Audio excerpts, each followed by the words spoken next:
नरेंद्र मोदी कह रहे थे 400 पार, सुना होगा, अब बोल रहे हैं 400 पार, अब 150 पार नहीं बोल रहे हैं। इस देश की जो 140 करोड़ की जनता है वो इन्हें 140 सीटों के लिए भी तरसा देगी।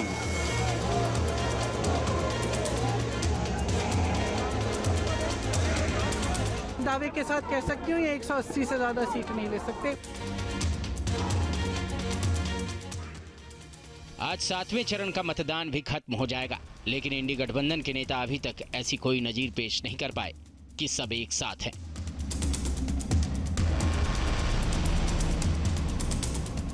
मोदी सरकार को हटाने का दावा तो सबने किया, लेकिन आंकड़े सबके अलग अलग थे।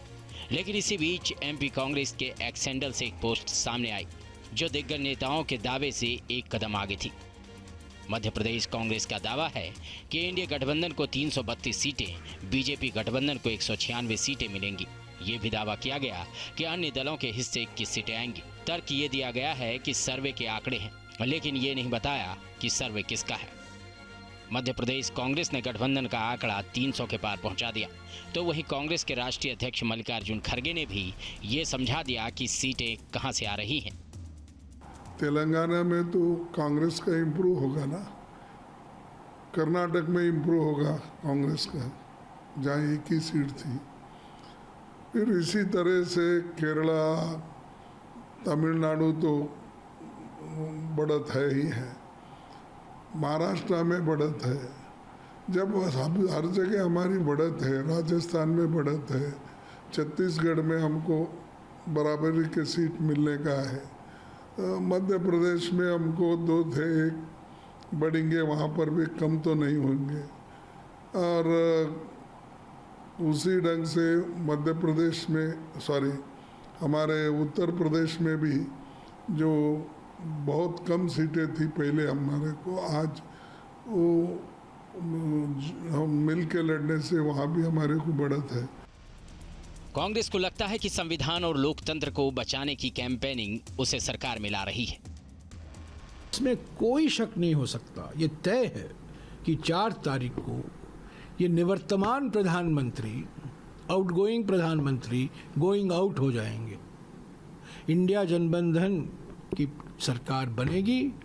5 साल तक इंडिया जनबंधन की सरकार स्थिर सरकार, संवेदनशील सरकार, जिम्मेदार सरकार जरूर बनेगी। कांग्रेस के दावों के उलट बीजेपी तीसरी बार सरकार बनाने के लिए आश्वस्त दिख रही है। आगामी 4 तारीख को जब नतीजे आएंगे तो भारत का परचम विश्व पटल पर लहराएगा प्रधानमंत्री नरेंद्र मोदी जी की तीसरी पारी में। नतीजों से पहले कांग्रेस जीत का दावा कर रही है। विपक्ष एक सुर में मोदी को हटाने की बात कर रहा है, लेकिन यह भी साफ कर दिया है कि नतीजों से पहले आने वाले एग्जिट पोल डिबेट्स में वो पार्टिसिपेट नहीं करेगी। What's the point of a speculation? Why should we indulge in meaningless speculation, slugfest, just to increase the TRPs of channels, or to there are some forces which are involved in betting.